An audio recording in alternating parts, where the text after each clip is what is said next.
Good day! Ito na naman ang ating ninyo.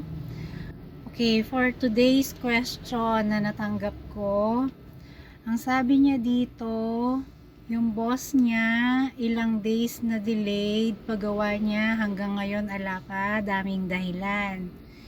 So, before I continue the kwentuhan, I would like to thank my teachers, my coaches. Pinakawalan na nila ako, kaya ko na daw. So, thank you very much to them. Hindi ko na rin daw i-mention yung name nila kasi I have to own the knowledge. But I really want to thank all the favorite people who are part of my journey to really know about the knowledge that I have right now. Okay, so let's go back to today's topic.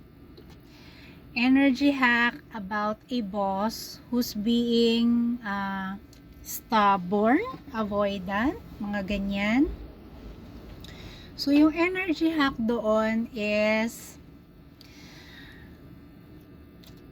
dahil nagwo-wait ka eh. So yung energy mo nagwo-wait. So the longer you wait, magwo-wait ka lang talaga. Okay? So ang gagawin mo, don't wait for your boss to reach out to you or to message you physically dito sa 3D. Okay? Huwag kang check ng phone mo. Basta wag mo hintayin.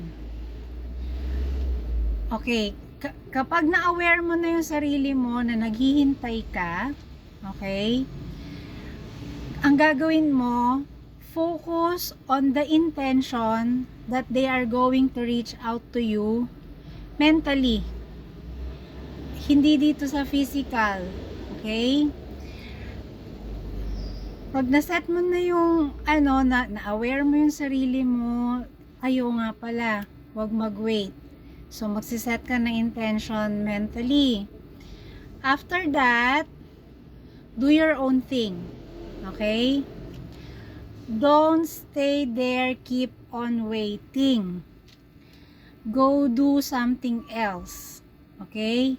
The moment that you forgot about that thing, about that issue, about that problem na hindi ka message ng boss mo, that's the time it will come.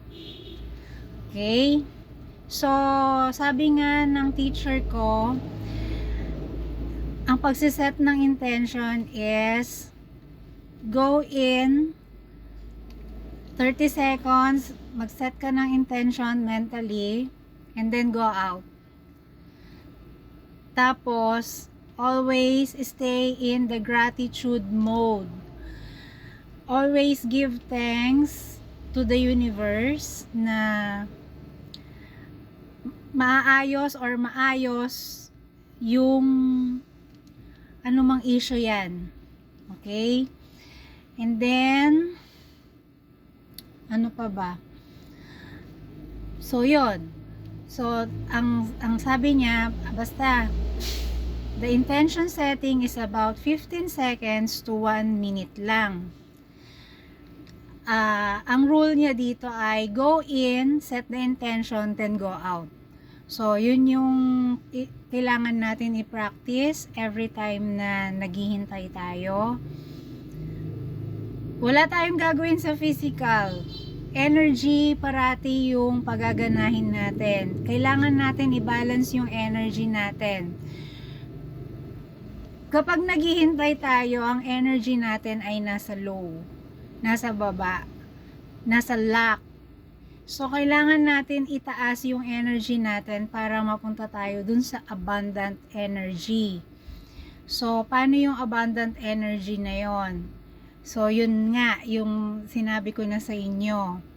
kailangan yung focus ninyo wala dito sa physical world. Nandito. So, it's up to you now to apply it.